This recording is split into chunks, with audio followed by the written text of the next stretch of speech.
তখন আমার বাড়িতে রাত দুটোই ১৫০০-এর উপরে র‍্যাব পাঠিয়েছে। অনেক রাত বলে মেহমানদারি করতে পারলাম না, দিনের বেলা গেলে একটু মেহমানদারি করতাম। কিন্তু অনেকে বলছিল হুজুর ফোন করে এই শুনছি, সঙ্গে সঙ্গে চারিতে ফোন আসছে। আমি যে না, এত রাত্রিরে আর মেহমানদারি করতে হবে না, ছোট ছোট এসেছে ঘুরে চলে যায়। কথা বুঝছেন না, বোঝেন না? আরে দম থাকে তো আমি এসেছি ভাঙরে, এসেছি কাশীপুরে। আব্বাস সিদ্দিকী যদি সংবিধান বিরোধী করে থাকে, মানবতা লঙ্ঘন করে থাকে, যদি দম থাকে দিনের বেলা রাস্তায় দেখিয়ে দাও, কত মায়ের লাল হয়েছে আমিও বুঝিয়ে দেব। নারায়ে তাকবীর! পীরজাদা আব্বাস সিদ্দিকী ভাইজান, পীরজাদা আব্বাস সিদ্দিকী ভাইজান, নারায়ে তাকবীর! এ দেশের জন্য আমার উত্তরসূরি স্বাধীনতা সংগ্রামী, যার চতুর্থ প্রজন্ম আমি, আবু বকর সিদ্দিক রক্ত দিয়েছে, বুদ্ধি দিয়েছে, অর্থ দিয়েছে, সময় দিয়েছে, লড়াই করেছে দেশের জন্য। সেই আবু বকরের চতুর্থ প্রজন্ম আজ আমার দেশ যখন মিটতে যাচ্ছে, আমার দেশ যখন ভাগ হতে যাচ্ছে, আমার কণ্ঠকে রুকার ক্ষমতা কোনোদিন কারো হতে পারে না। ঠিক না বেটি? জোরে বলুন ঠিক না বেটি? আজ আমি বিদায় নেব।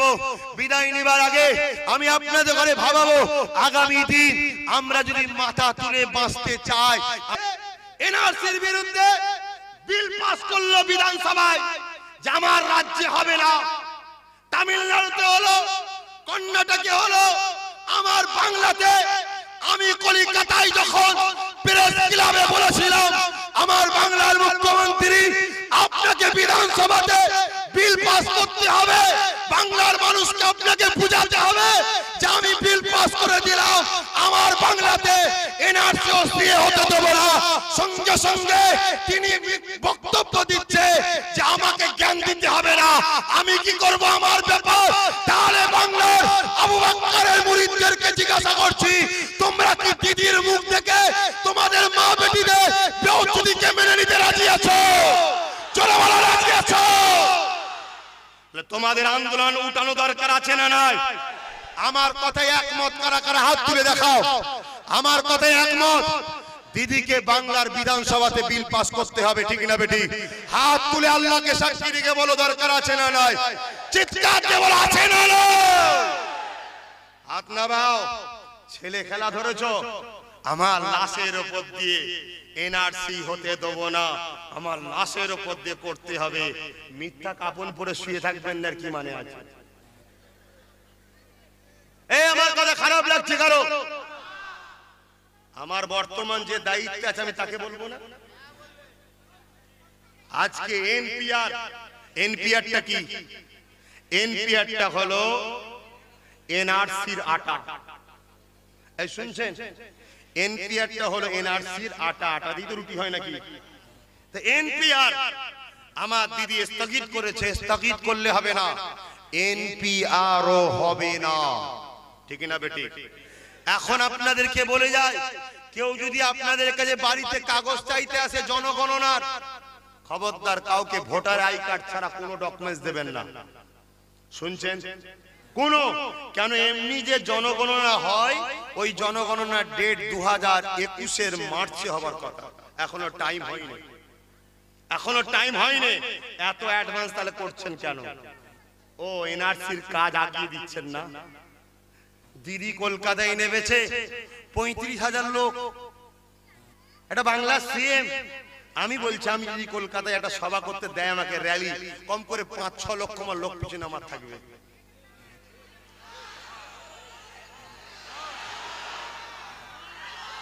ভাইরা আমার, আমি বলে যাচ্ছি, আপনারা ভুল বুঝছেন না তো?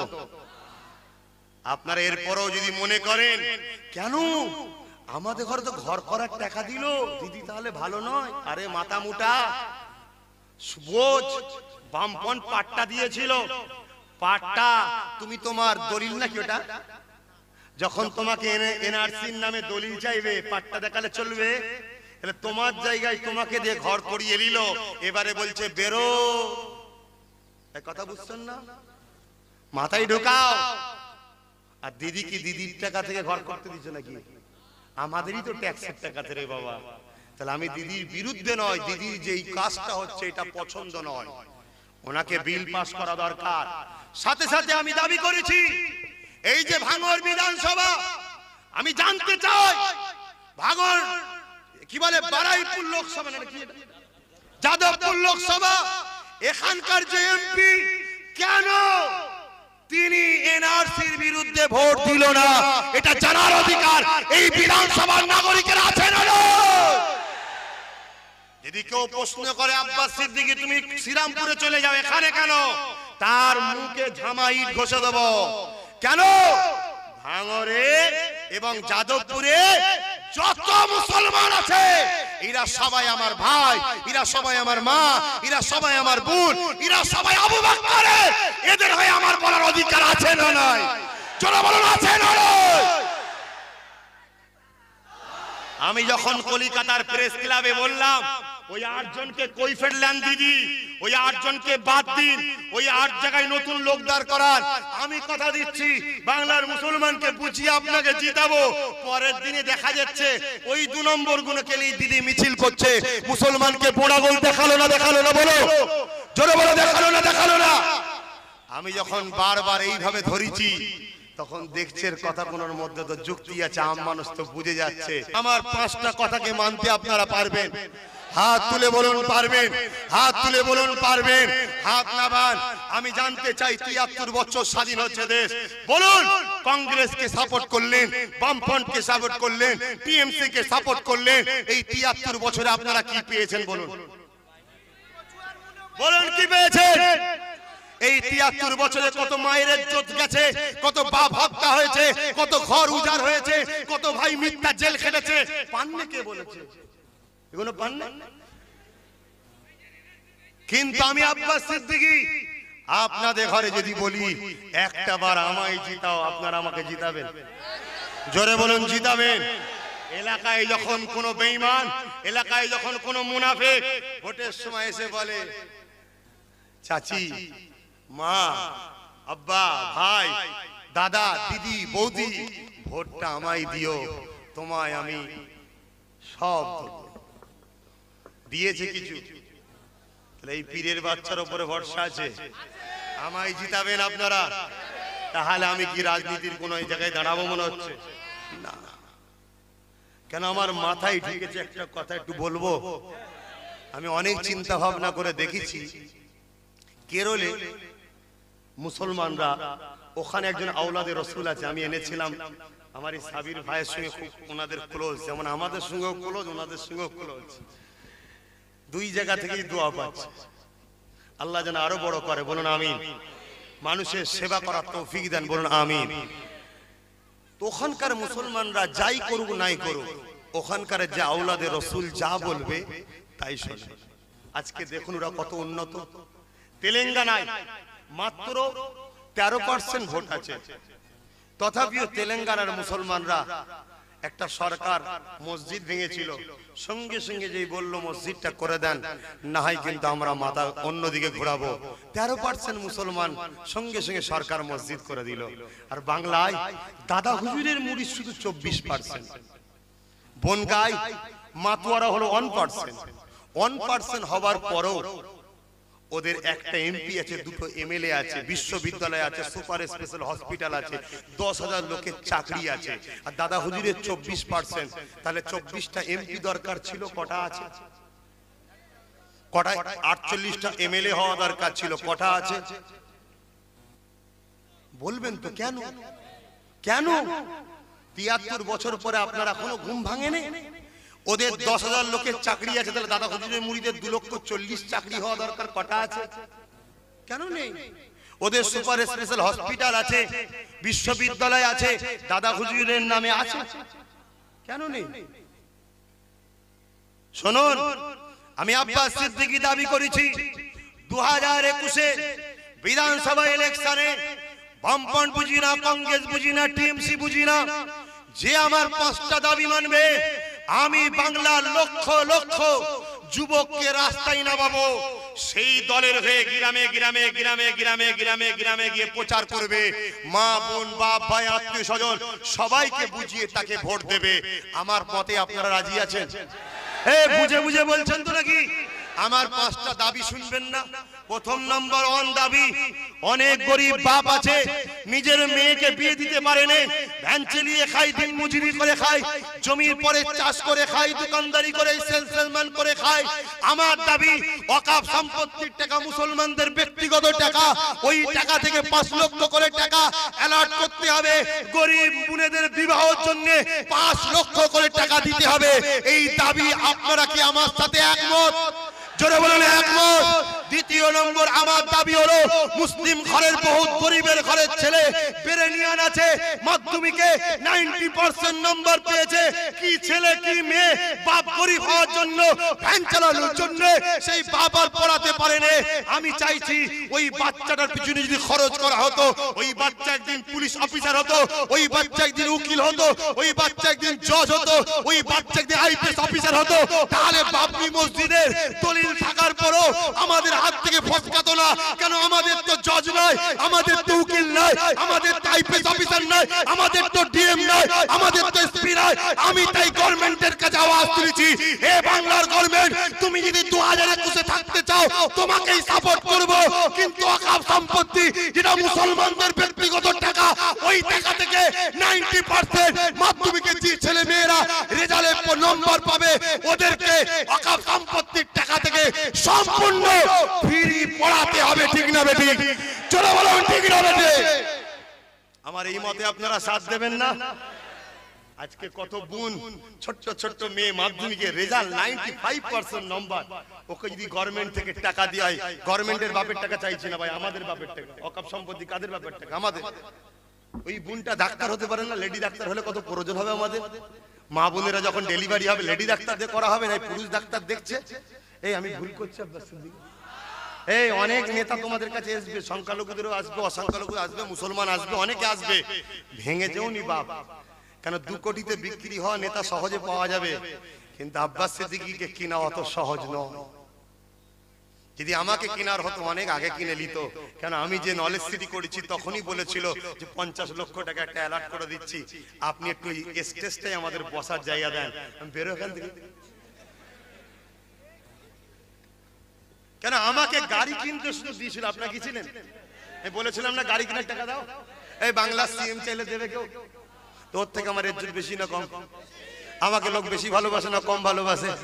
ব্রিকেটে ডাকো কোনি, আর আমি ব্রিকেটে ডাকবো 7 থেকে 10 লক্ষ লোক জড়ো করতে পারবে না, আর আমি ব্রিকেটে ডাকবো 30 থেকে 40 লক্ষ লোক জড়ো করে দেখিয়ে দেবো ইনশাআল্লাহ। নারায়ে তাকবীর! পীরজাদা আব্বাস সিদ্দিকী ভাইজান, আমার মনে হয় হয়তো পারমিশনই করে দেবেন। এই কথা বুঝছেন না বোঝেন না? শোনেন, ফুরফুরা শরীফে গিয়েছিলেন কত কষ্ট করে না, ওই পর থেকে বেশি টার্গেট হয়ে গেছি আমি, তার আগে অত টার্গেট ছিলাম না। আমি তো ভয় খাইনি, আপনারা ভয় খাচ্ছেন নাকি? পাস ছেড়ে দেবেন না তো? জেল টেল খাটতে পারবেন তো?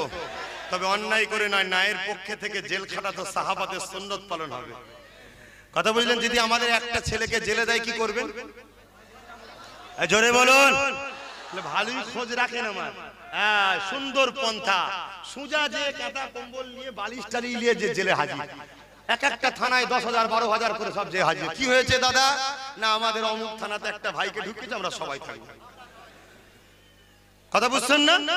ওনাকে ছেড়ে দেন, আমরা চলে যাবো, আমরা ঝগড়া করবো না। সব হুড়মুড় হুড়মুড় গায়ে তকবির টকবির দিয়ে একদম ভারতবর্ষ জিন্দাবাদ, ভারতের সংবিধান জিন্দাবাদ, কথা বুঝলেন? সব যেমন ঢুকে যাবেন হুড়মুড় করে একদম পুরো যে বসে পড়বেন। যদি খেতে ফেতে না দেয় শুধু তকবির দেবেন, এমনি গরম হয়ে যাবে মাথা, তখন দেখবেন খাবার টাবার ঠিক চলে আসছে, সব জব্দ হয়ে যাবে। কথা বুঝছেন না বোঝেন না? তাহলে আমার 2টো দাবি বললাম, 3 নম্বর দাবি শুনবেন না? আমাদের ইমাম সাহেবরা আহারে তাদের সংসারের খোঁজ নিতে যান। হ্যাঁ হ্যাঁ, আজকে ইমামদের 20,000, মুয়াজ্জিনদের 10,000 করে আমি মাইনে চেয়েছি, ভাতা নয় মাইনে। দরকার আছে না? না, ইমামদের দুশমন নাকি আপনারা? 3 আমাদের টাকায় চেয়েছি, সরকারের টাকায় নয়। যে 2,500 টাকা দিচ্ছে ওটা তো আমাদের টাকা, কিন্তু সবচেয়ে বড় ক্ষতি করেছে উনি বলেন না, এজন্য হিন্দু মুসলমানের মধ্যে ডিভাইড তৈরি হয়েছে। এটা করেছে প্ল্যান করে। 4 নম্বর দাবি হলো, দাদা হুজুর কার কার একটু হাত তুলে দেখাবেন। দাদা হুজুরের নামে যদি বিশ্ববিদ্যালয় হয় আপনারা খুশি না বেজার? দাদা হুজুরের নামে সুপার স্পেশাল হলে আপনাদের তো ফ্রি চিকিৎসা হবে, খুশি না বেজার? একটা অপারেশন ভেলোরে গেলে 70,000, ফুরফুরায় 5,000 গাড়ি ভাড়ায় চলে যাবেন। আবু বকরের মুরিদের জন্য ফ্রি অফার থাকবে। কথা বুঝছেন না, বোঝেন না? আব্বাস সিদ্দিকীর এই 4টে দাবি খারাপ না ভালো? আর একটা দাবি আছে, বলবো? আর কথা লুকিয়ে লাভ নেই, বলে দিই। হ্যাঁ ভাই, যখন কংগ্রেস বাংলায় আসে স্বাধীন ভারতের পরে, দেখা যাচ্ছে কংগ্রেস মুসলমানকে দিয়ে খেলিয়েছে। টিম তার, ক্লাব তার, খেলছে কিন্তু মুসলমান। যতদিন কংগ্রেসের খেলেছে ততদিন কংগ্রেস জিতেছে। বামফ্রন্ট এলো, মুসলমানকে বুঝালো ওর টিমে খেলিসনি, আমার টিমে খেয়াল একটু বেশি দেবো। মুসলমান চট করে চলে গেল, বামফ্রন্ট হেরে গেল, কংগ্রেস হেরে গেল, বামফ্রন্ট জিতে গেল।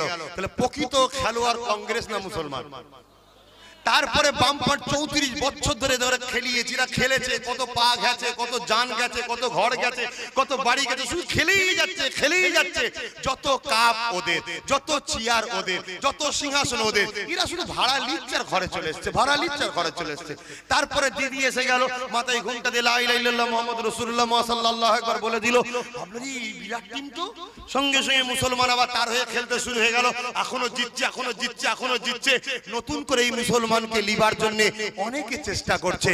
তা আপনারা ভাবুন তো দেখি, খেলোয়াড় যখন আপনারা যার হয়ে খেলেন সে জেতে, নিজেরা ক্লাব তৈরি করুন, নিজেরা টিম বানান, নিজেরা খেলতে শিখুন। তাতে দুটো চেয়ার থাকে, দুটো কাপ থাকে, আপনার থাকবে, আপনার সঙ্গে যে মিশবে তার সাথে আপনি মিশবেন, যে আপনাকে চোখ দেখাবে তার থেকে আপনি সরে যাবেন। এই ইউনিটির দরকার আছে না নাই? জোরে বলুন, আছে না? যদি এক কথা না করেন আপনি বেঁচে বাঁচতে পারবেন না। আপনার পাড়ায় পাড়ায় 4টে করে দালাল ছাড়া আছে। এই দালাল কোনো ভাড়াটিয়া 4,000, 5,000, 10,000 করে ভাড়া পায় আর পার্টির হয়ে দালালি করে। আর আপনারা কি পাচ্ছেন বলুন? আপনাদের আগামী দিন জমি গেল, জায়গা গেল, বাড়ি গেল, এবারে দেশ থেকে তাড়াবার প্ল্যান চলছে। এখনো সময় আছে। 2021-এ আহলে সুন্নাত ওয়াল জামাতের কথা মেনে নেন, ইনশাআল্লাহ।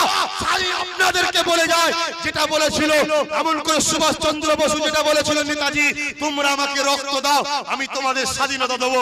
আজকে আব্বাস সিদ্দিকী বলে যায়, তোমরা আমার কথা মেনে নাও, আমি তোমাদের ঘরে মাথা তুলে বাঁচার অধিকারটা দেবো, কথা দিয়ে গেলাম। নারায়ে তাকবীর!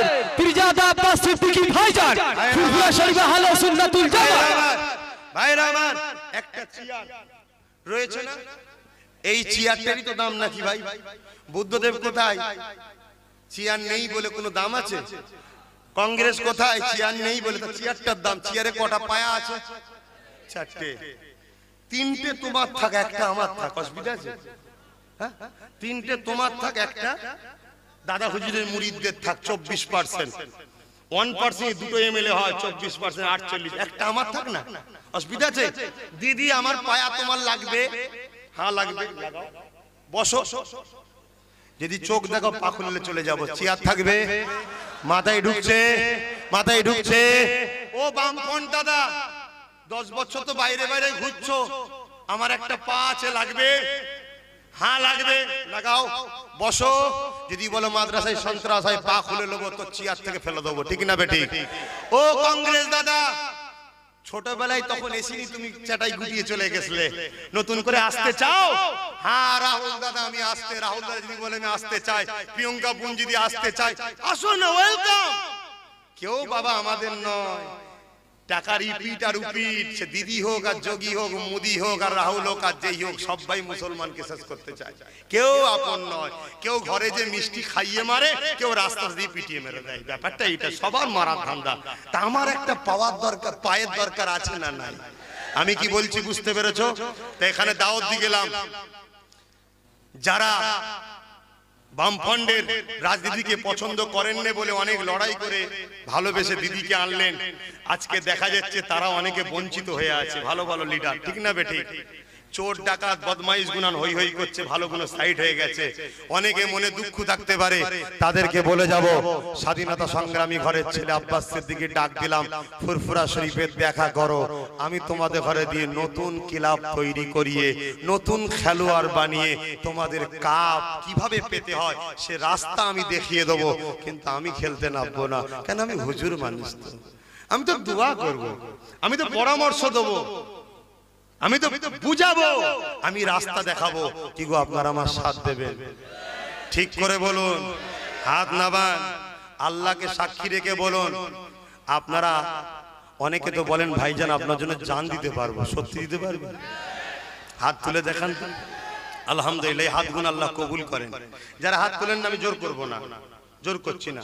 তা আমার জন্য যদি জান দিতে পারেন, আমার 5টা দাবি যদি দিদি মেনে নেয়, আমি দিদিকে আবার ভোট দিতে বলবো, আপনারা দেবেন? জোরে বলুন, দেবেন? যদি বামফ্রন্ট মেনে নেয়, বামফ্রন্টকে ভোট দিতে বলবো, দেবেন? যদি কংগ্রেস মেনে নেয়, কংগ্রেসকে ভোট দিতে বলবো, দেবেন? যদি কোনো নতুন রাজনীতির দল এসে বলে আমরা দাবি মানবো, আপনারা দেবেন? জোরে বলুন, দেবেন? তবে এই মুখের দাবিতে কিন্তু আমি নাই। আপনাকে আমাকে নিয়ে ভাবতে হবে না, আমি খুব পাকালো, কাঁচা কাজ আমি করিনি। কেন? তোমার সঙ্গে আমার সম্পর্ক দুদিনের নয়। আমি কোনো মনোহারির দোকান মেলায় বসিনি, কাল সকাল হলে গুটিলে চলে যাব না। আমার বাপ এসেছিল, আমার দাদা এসেছিল, আমার পদ্মাদ এসেছিল। আমি যদি চিটিংবাজি করি আমার ছেলে আসতে পারবে না? এই জ্ঞান আমার আছে। আমার বাপ আলী আকবর সিদ্দিকী চেনেন তো, খুব পড়ালো। অতএব কাউকে চিনিনি। দিদি আমার খালাও নাই, ফুপু নাই, আর বুদ্ধদেব আমার মামাও নয়, চাচাও নয়, আর সোনিয়া আমার ভাইও নয়। কথা বুঝছেন না? আর দুশ্মনও নয়। এই সরি, রাহুল গান্ধী আমার ভাইও নয়, দুশ্মনও নয়। তোমার লাগবে গদি, আমি দেবো পাইয়ে, কিন্তু একটা পায়া কিন্তু আমার থাকবে। বেতাল করলেই কেড়ে কে ছেড়ে পড়ে যাবে। আমার কথা মাথায় ঢুকেছে না, আর খুলে বলতে হবে। তাহলে 2021-এ আব্বাস সিদ্দিকীর কথাই ভোট দেবেন। যারা দেবেন সত্যি করে হাত তুলুন। দেবেন, দেবেন। আল্লাহকে সাক্ষী রেখে বলছেন, এ আল্লাহ তাআলা আমার সাথে বলে, আল্লাহ তাআলা দেশের জন্য, সংবিধানের জন্য, গরিবের জন্য, সত্যের জন্য, শান্তির জন্য ভাইজানের কথায় আমরা চলছি, আগামী তো চলবো। আল্লাহ আপনি আমাদেরকে শান্তির রাস্তা দেখান, ভাইজানের সাথে দুনিয়া ও আখিরাতে নাজাত দিন। বলুন আমিন। রাজি আছেন? হাত তুলে দেখান।